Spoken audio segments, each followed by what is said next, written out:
اعوذ باللہ من الشیطان الرجیم، بسم اللہ الرحمن الرحیم۔ ناظرین کرام، آج کی حدیث کے سلسلے میں ہم 28ویں حدیث آپ کی خدمت میں پیش کر رہے ہیں۔ یہ مشکوٰۃ المصابیح کی حدیث نمبر 1191، نماز تہجد کا بیان۔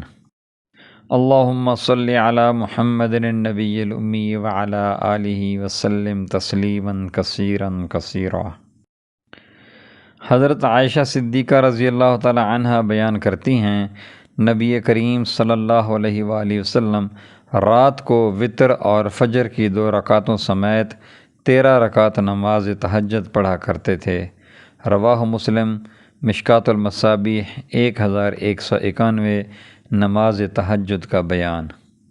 وآخر دعوانا ان الحمد للہ رب العالمین۔ جزاکم اللہ خیر واحسن الجزاء۔ ناظرین، اگر آپ نے ابھی تک ہمارے چینل کو سبسکرائب نہیں کیا تو برائے مہربانی ہمارے چینل کو سبسکرائب کریں، ہماری ویڈیوز کو لائک کریں اور دوستوں سے شیئر کریں۔ جزاکم اللہ خیر واحسن الجزاء۔